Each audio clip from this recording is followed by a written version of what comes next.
تین غلطیاں ایسی ہیں جن کی وجہ سے رمضان میں تہجد قبول نہیں ہوگی۔ بسم اللہ الرحمن الرحیم۔ السلام علیکم ورحمۃ اللہ وبرکاتہ۔ پیاری اسلامی بہنوں، آج میں آپ لوگوں کو ایسی بھیانک غلطیوں کے بارے میں بتانے جا رہی ہوں جن کی وجہ سے تہجد کبھی بھی قبول نہیں ہوتی، یہاں تک کہ رمضان میں بھی نہیں۔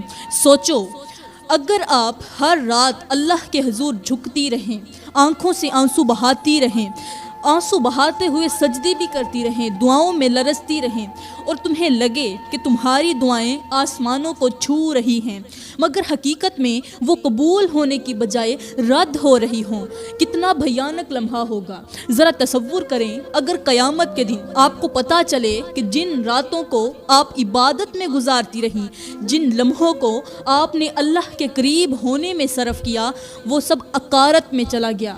کیا تم یہ سننے کے لیے تیار ہو کہ تمہاری تہجد، تمہاری گریہ و زاری، تمہاری راتوں کی محنت سب کچھ ضائع ہو چکا ہے؟ کیا تمہیں اندازہ بھی ہے کہ صرف 3 غلطیاں، ہاں صرف 3 غلطیاں تمہاری ساری عبادت، تمہاری پوری ریاضت اور تمہاری نیکیوں کو ختم کر سکتی ہیں؟ وہ 3 غلطیاں ایسی ہیں، اگر تم نے انہیں کر لیا تو نہ صرف تمہاری آنکھوں کے آنسو قبول ہوں گے بلکہ آپ کی کوئی بھی نیکی قبول نہیں ہوگی۔ آپ کی زبان سے نکلی ہوئی دعائیں، نہ تمہارے سجدے اور نہ ہی تو تمہاری توبہ، کچھ بھی قبول نہیں ہوگا۔ یہ وہ غلطیاں ہیں جو تہجد پڑھنے والوں کی ساری راتوں کی محنت کو خاک میں ملا دیتی ہیں۔ یہ وہ غلطیاں ہیں جو تمہیں رمضان میں بھی رحمتوں سے محروم کر دیتی ہیں۔ یہ وہ غلطیاں ہیں جو قبولیت کے دروازے بند کر دیتی ہیں۔ اور سب سے خطرناک بات یہ ہے کہ اکثر لوگ یہ غلطیاں کر رہے ہیں اور انہیں احساس بھی نہیں ہوتا۔ کہ آپ تیار ہو یہ جاننے کے لیے کہ وہ 3 غلطیاں کون سی ہیں؟ کیونکہ اگر آپ نے انہیں نہ جانا تو آپ کی تمام عبادات ضائع ہو سکتی ہیں، تمہاری دعا ٹھکرا دی جا سکتی ہے اور تم اللہ کے غضب کا نشانہ بن سکتی ہو۔ پیاری بہنوں، سب سے پہلے میں آپ لوگوں کو تہجد کی فضیلت کے بارے میں بتاتی ہوں تاکہ آپ کو اندازہ ہو کہ یہ نماز کتنی عظیم اور مبارک ہے۔ تہجد وہ عبادت ہے جو اللہ کے سب سے قریبی بندے کی پہچان ہوتی ہے، وہ نماز جسے رب کی خاص رحمتوں اور برکتوں کا ذریعہ بنایا گیا ہے۔ یہ وہ نماز ہے جو انسان کی تقدیر بدل سکتی ہے۔ اللہ تعالیٰ قرآن پاک میں ارشاد فرماتا ہے، وَمِنَ اللَّيْلِ فَتَہَجَّدُوا بِهِ نَافِلَةً لَكَ عَسَىٰ أَن يَبْعَثَكَ رَبُّكَ مَقَامًا مَحْمُودًا، جس کا ترجمہ یہ ہے، اور رات کے کچھ حصے میں تہجد پڑھا کرو، یہ تمہارے لیے نفل ہے، قریب ہے کہ تمہارا رب تمہیں مقام محمود یعنی بلند مرتبے تک پہنچا دے۔ یہ وہ نماز ہے جس کا حکم اللہ نے اپنے نبی کو بھی دیا، جس کے ذریعے بندہ اللہ کی محبت میں سب سے زیادہ قریب ہو جاتا ہے، جس میں دعائیں سب سے زیادہ مقبول ہوتی ہیں۔ نبی کریم صلی اللہ علیہ وآلہ وسلم نے فرمایا، تم پر رات کی نماز لازم ہے کیونکہ یہ تم سے پہلے نیک لوگوں کی عادت رہی ہے اور یہ تمہارے رب کے قریب کر دینے والی، برائیوں کو مٹانے والی اور گناہوں کا کفارہ بننے والی ہے۔ ایک اور حدیث مبارکہ میں آتا ہے کہ اللہ تعالیٰ ہر رات کے آخری پہر آسمان دنیا پر نزول فرماتا ہے اور پکارتا ہے، کون ہے جو مجھ سے دعا کرے تاکہ میں اسے قبول کروں؟ کون ہے جو مجھ سے مانگے اور میں اسے عطا کروں؟ کون ہے جو مجھ سے مغفرت طلب کرے تاکہ میں اسے بخش دوں؟ یہ لمحے وہ لمحات ہوتے ہیں جب اللہ خود بندے کو پکارتا ہے، اللہ کی رحمت جوش کے ساتھ اسے آوازیں لگاتی ہے، اسے اپنے در پر بلاتی ہے، رحمتوں کے دروازے کھول دیے جاتے ہیں۔ سوچو، اگر کوئی تہجد کے وقت اللہ کی پکار کا جواب نہ دے تو اس سے بڑا بد نصیب کون ہو سکتا ہے؟ اور اگر کوئی اس وقت اللہ کے دربار میں حاضر ہو کر بھی اپنی دعا کو رد کروا لے تو اس سے بڑی محرومی کیا ہو سکتی ہے؟ یہ تہجد ہے جو انسان کو آسمانوں کی بلندیوں تک پہنچا دیتی ہے، یہ تہجد ہے جو تقدیریں بدل دیتی ہے، یہ تہجد ہے جو عرش کو ہلا دیتی ہے۔ لیکن اگر یہی تہجد قبول نہ ہو تو، اگر یہی تہجد رد ہو جائے تو اور اگر یہی تہجد عذاب کا سبب بن جائے تو سوچو کیا لمحہ ہوگا۔ پیاری بہنوں، اگر تہجد قبول نہ ہو تو اس سے بڑی بدقسمتی کوئی نہیں ہو سکتی، اور یہ صرف 3 خوفناک غلطیوں کی وجہ سے ہو سکتا ہے۔ وہ غلطیاں کون سی ہیں جاننے کے لیے اگلے بیان کو توجہ سے سنیں۔ یہ 3 غلطیاں اتنی خطرناک ہیں کہ انسان کی دنیا اور آخرت دونوں کو برباد کر دیتی ہیں۔ یہ غلطیاں انسان کی تقدیر پر ایسے قفل لگا دیتی ہیں کہ نہ دعا قبول ہوتی ہے، نہ سجدہ قبول ہوتا ہے، سجدے پر تو اثر ہی نہیں، سجدے کا انسان پر اثر ہی نہیں ہوتا، نہ محنت کا پھل ملتا ہے۔ یہ وہ غلطیاں ہیں جو انسان کو دنیا میں ذلیل کر دیتی ہیں، اسے لوگوں کی نظروں میں رسوا کر دیتی ہیں۔ کس کو؟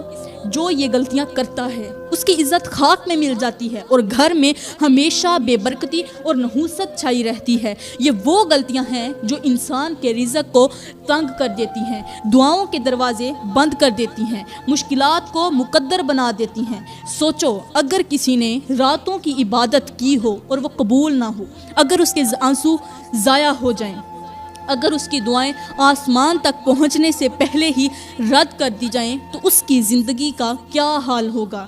یہ غلطیاں انسان کو اندھیروں میں دھکیل دیتی ہیں، انسان سے خوشیاں چھین لیتی ہیں، رحمتوں کے دروازے بند کر دیتی ہیں، یہاں تک کہ انسان کو ایسا امتحان اور مصیبت میں ڈال دیتی ہیں کہ باہر نکلنے کا کوئی راستہ ہی نہیں رہتا۔ یہ وہ غلطیاں ہیں جو رمضان کی برکتوں کو بھی رد کر دیتی ہیں اور بندہ خود کو خوش نصیب سمجھتے ہوئے بھی بدبختی کی طرف بڑھ رہا ہوتا ہے۔ اب سوال یہ ہے کہ وہ 3 غلطیاں کون سی ہیں؟ اگر تمہیں اپنی دعا، اپنی عبادت اور اپنی تقدیر عزیز ہے تو ان غلطیوں کو جاننا اور ان سے بچنا تمہارے لیے سب سے ضروری ہے۔ اب پہلی خطرناک غلطی، تکبر اور خود کو نیک سمجھنا۔ پیاری بہنوں، اگر کوئی شخص یہ سمجھتا ہے کہ وہ تہجد پڑھ کر اللہ کا مقرب بن گیا ہے، وہ دوسروں سے بہتر ہو گیا ہے، وہ جنت کا حقدار بن گیا ہے، تو یہی سوچ اس کی عبادت کو جلا کر راکھ کر دیتی ہے۔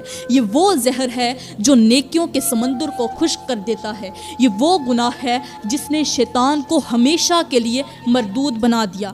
سوچو، شیطان نے بھی ہزاروں سال عبادت کی، وہ بھی اللہ کے حضور سجدے میں رہا، مگر ایک تکبر نے اسے جہنم کا ایندھن بنا دیا اور قیامت تک کے لیے لوگوں کے لیے اسے نشان عبرت بنا دیا۔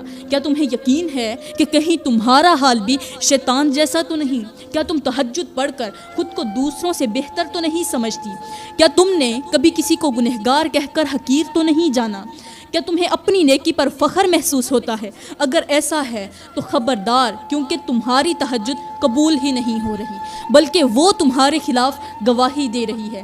اللہ تعالیٰ قرآن کریم میں ارشاد فرماتا ہے، ان اللہ لا یحب کل مختال فخور، بے شک اللہ کسی مغرور اور فخر کرنے والے کو پسند نہیں کرتا۔ یہ تکبر ہی تھا جس نے فرعون کو ہلاک کر دیا، یہ غرور ہی تھا جس نے نمرود کو مٹی میں ملا دیا، اور آج بھی جو شخص اپنی نیکیوں پر اکڑتا ہے وہ ہلاکت کے راستے پر چل پڑتا ہے۔ ایک حدیث میں میرے میٹھے نبی صلی اللہ علیہ وآلہ وسلم نے فرمایا، وہ شخص جنت میں داخل نہیں ہوگا جس کے دل میں رائی کے دانے کے برابر بھی تکبر ہوگا۔ رائی کا دانہ چھوٹا سا دانہ ہوتا ہے۔ سوچو، اگر تہجد پڑھنے کے باوجود تمہارے دل میں تکبر ہے تو جنت میں داخلہ کیسے ممکن ہو سکتا ہے؟ کیسا خوفناک لمحہ ہوگا جب قیامت کے دن انسان یہ سمجھے کہ وہ جنت کا حقدار ہے، مگر اس کا تکبر اسے جہنم کی آگ میں جھونک دے۔ تکبر عبادت کو تباہ کر دیتا ہے۔ اگر یہ سوچ کر سجدے میں کیا جائے تو یہی تمہاری نیکیاں دوسروں سے زیادہ ہیں۔ اگر تم یہ سوچ کر سجدے میں جاتی ہو کہ تمہاری نیکیاں دوسروں سے زیادہ ہیں، اگر تم دوسروں کو گنہگار سمجھ کر خود کو بدتر جانتی ہو، تو یاد رکھو یہی غرور تمہاری تہجد کو مردود بنا رہا ہے۔ یہ پہلی غلطی ہے جو انسان کی ساری محنت کو برباد کر دیتی ہے۔ یہ وہ غلطی ہے جو رمضان کی برکتوں کو ختم کر دیتی ہے۔ یہ وہ غلطی ہے جو اللہ کی رحمت کے دروازے بند کر دیتی ہے۔ کیا تم اپنی تہجد کو برباد ہونے دینا چاہتی ہو؟ کیا تم چاہتی ہو کہ تمہارے سجدے، تمہاری راتوں کی عبادت، تمہارے آنسو بیکار چلے جائیں؟ اگر نہیں تو آج ہی اپنے دل کو تکبر سے پاک کر لو، ورنہ تمہاری نیکیاں تمہارے لیے بوجھ بن جائیں گی۔ پیاری بہنوں، یہاں پر میں آپ لوگوں کو ایک حیران کر دینے والی مثال دے کر سمجھاتی ہوں جو آپ کی آنکھیں کھول دے گی۔ کہتے ہیں کہ ایک عبادت گزار شخص تھا، عابد تھا، جو سالوں سے تہجد پڑھ رہا تھا۔ لوگ اسے ولی اللہ سمجھتے تھے، اس کے پاس بیٹھنے کو سعادت جانتے تھے۔ وہ دن میں روزے رکھتا، راتوں کو جاگ جا کر عبادت کرتا، لوگوں کو نصیحتیں کرتا اور سب اس کی دینداری کے معترف تھے، مگر اسے اپنی عبادت پر ناز تھا۔ وہ خود کو سب سے بہتر سمجھتا تھا، وہ دوسروں کو گنہگار اور کم تر جانتا تھا۔ ایک دن ایک گنہگار شخص اس کے پاس آیا، آنکھوں میں شرمندگی کے آنسو لیے اس کے کہنے لگا، وہ جو ولی اللہ تھا اس سے مخاطب ہو کر کہنے لگا، میں بہت بڑا گنہگار ہوں، کیا اللہ میری مغفرت کرے گا؟ عابد نے حقارت سے اسے دیکھا اور ساتھ ہی تیوری چڑھائی اور سخت لہجے میں کہا، تجھے معافی کی امید ہے؟ تجھے لگتا ہے کہ اللہ تجھے قبول کر لے گا؟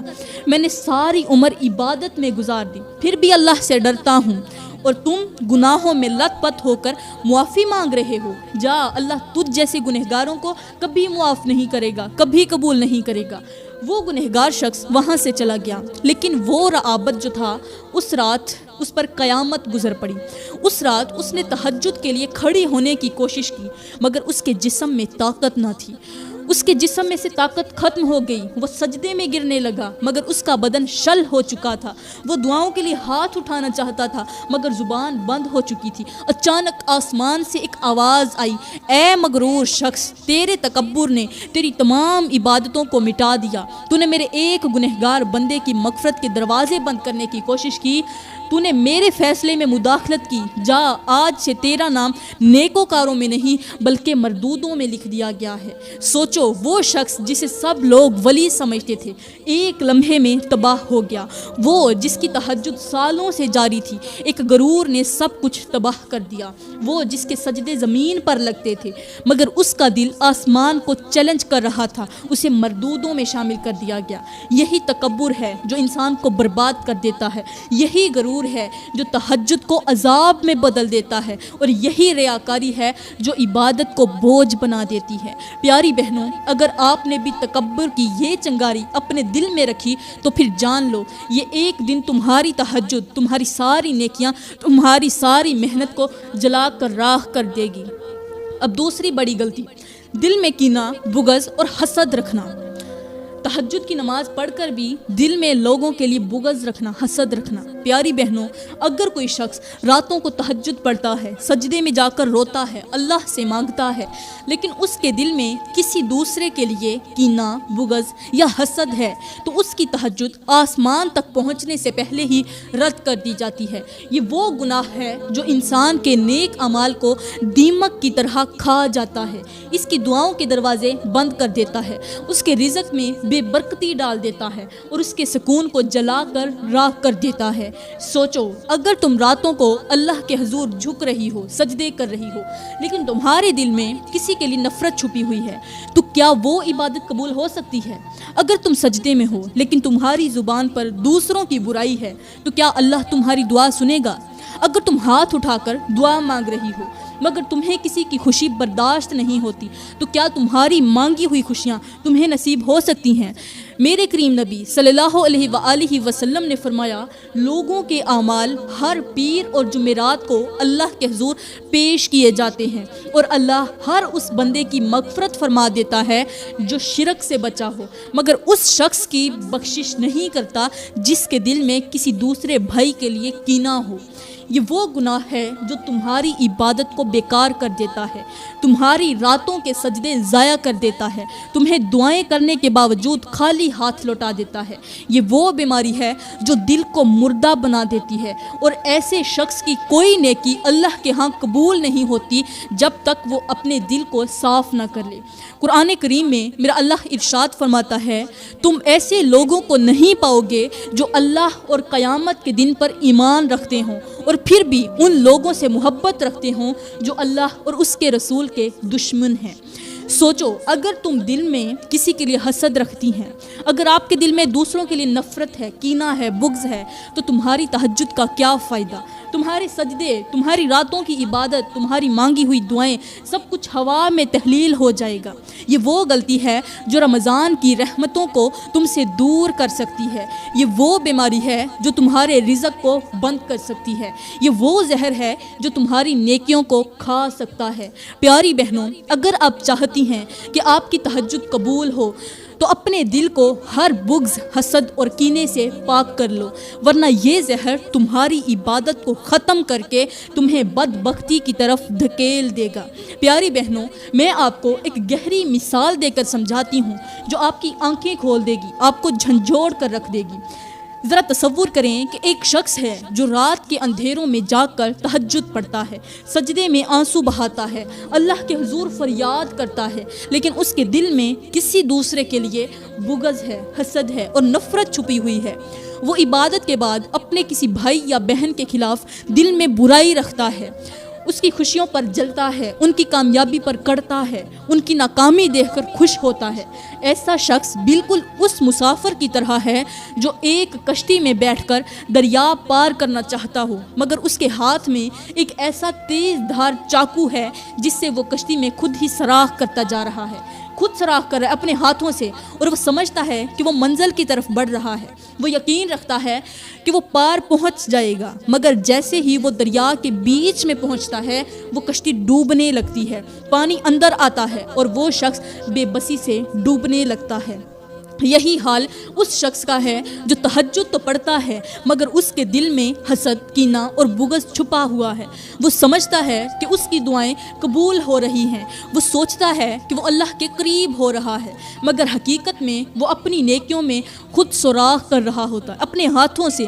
وہ عبادت کے دریا میں ڈوب کر پار جانے کی بجائے خود اپنے ہی ہاتھوں سے برباد ہو جاتا ہے۔ یہی وہ غلطی ہے جو انسان کی پوری زندگی کو تباہ کر دیتی ہے، یہی وہ زہر ہے جو نیکیوں کو کھا جاتا ہے، یہی وہ گناہ ہے جو انسان کی عبادت کے باوجود اسے محروم کر دیتا ہے۔ پیاری بہنوں، اگر تم نہیں چاہتی کہ تمہاری عبادت بھی ایسی کشتی کی طرح ڈوب جائے تو اپنے دل کو ہر بغض، حسد اور کینے سے پاک کر لو، ورنہ تمہاری تہجد بھی قبول نہیں ہوگی اور تمہاری دعائیں بھی ضائع ہو جائیں گی۔ اب تیسری خطرناک غلطی، رزق اور معاملات میں حرام کی آمیزش۔ پیاری بہنوں، یہ وہ غلطی ہے جو انسان کی عبادت کو جڑ سے ختم کر دیتی ہے، یہ وہ گناہ ہے جو نہ صرف تہجد بلکہ ساری عبادات کو برباد کر دیتا ہے، یہ وہ زہر ہے جو انسان کی دعاؤں کو آسمان تک پہنچنے سے پہلے ہی گرا دیتا ہے۔ سوچو اگر ایک شخص راتوں کو جاگ کر تہجد پڑھے، آنکھوں میں آنسو لے کر اللہ سے فریاد کرے، سجدوں میں گرے، مگر اس کے کھانے میں حرام شامل ہو، اس کے رزق میں حرام کی آمیزش ہو، اس کے معاملات میں جھوٹ ہو، دھوکہ ہو، سود ہو یا ناجائز کمائی ہو، تو کیا اس کی دعا قبول ہوگی؟ اللہ تعالیٰ اس کی دعا کو قبول کرے گا؟ نہیں، ہرگز نہیں، یہ ناممکن ہے، کیونکہ میرے کریم نبی صلی اللہ علیہ وآلہ وسلم نے فرمایا، وہ شخص جو لمبا سفر کرتا ہے، پراگندہ حال، گرد آلود، ہاتھ آسمان کی طرف اٹھا کر کہتا ہے، اے میرے رب، اے میرے رب، لیکن اس کا کھانا حرام ہے، اس کا پینا حرام، اس کا لباس حرام اور اس کی پرورش حرام مال سے ہوئی، تو اس کی دعا کیسے قبول ہوگی؟ یہ وہ خطرناک حقیقت ہے جو اکثر لوگ نظر انداز کر دیتے ہیں، یہ وہ غلطی ہے جو انسان کی ساری عبادت کو مردود کر دیتی ہے۔ قرآن کریم میں اللہ تعالیٰ ارشاد فرماتا ہے، اے پیغمبرو، پاکیزہ چیزیں کھاؤ اور نیک اعمال کرو، بے شک میں تمہارے اعمال کو خوب جانتا ہوں۔ سوچو اگر انبیاء کو بھی پاکیزہ رزق کا حکم دیا گیا تو ہم کیسے یہ سمجھ سکتے ہیں کہ ہمارے معاملات میں حرام شامل ہو اور ہماری تہجد قبول ہو جائے گی؟ ہم کیسے یہ سوچ سکتے ہیں کہ اگر ہمارا رزق ناپاک ہو تو ہمارے سجدے اللہ کے حضور مقبول ہو جائیں گے؟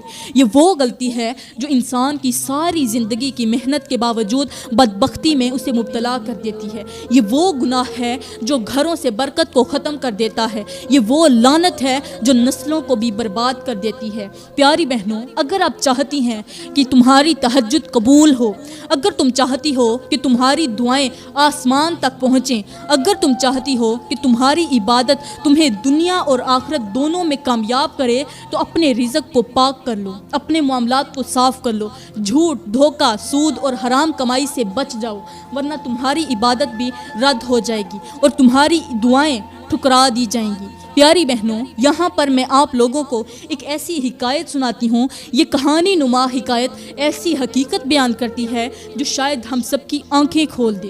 ایک عورت روتی ہوئی ایک بزرگ کے پاس گئی، آنکھوں میں آنسو، چہرے پر بے چینی، دل میں اضطراب اور لبوں پر کپکپاہٹ۔ وہ بولی، حضرت، میں سالوں سے تہجد پڑھ رہی ہوں، سجدوں میں گرتی ہوں، رب سے فریاد کرتی ہوں، مگر میری دعائیں قبول نہیں ہوتی۔ میرے گھر میں بے برکتی ہے، میرے بچے نافرمان ہو چکے ہیں، سکون ہے کہ ختم ہو چکا ہے، ہر وقت بے چینی اور الجھن رہتی ہے، آخر ایسا کیوں ہو رہا ہے؟ بزرگ نے نرمی سے پوچھا، بیٹی، تمہارے گھر میں رزق کہاں سے آتا ہے؟ تمہارے شوہر کی کمائی کیسی ہے؟ عورت نے آہ بھری آنسو پونچھے اور بولی، حضرت، میرا شوہر پہلے بہت محنتی تھا، دن رات کام کرتا، پیسہ کماتا، پسینہ بہاتا، ہمیشہ حلال کماتا تھا، کسی کو دھوکہ نہیں دیتا تھا، ہر سودے میں دیانت داری رکھتا تھا، ہمارا گھر سکون کا گہوارہ بنا ہوا تھا، رزق میں برکت تھی، زندگی میں خوشیاں تھیں۔ لیکن پھر ایک رات سب کچھ بدل گیا۔ میرے شوہر کے پاس ایک شخص آیا، اس وقت رات کا اندھیرا چھایا ہوا تھا اور میرا شوہر اس رات کے اندھیرے میں اپنے کام کاج میں، محنت میں مصروف تھا۔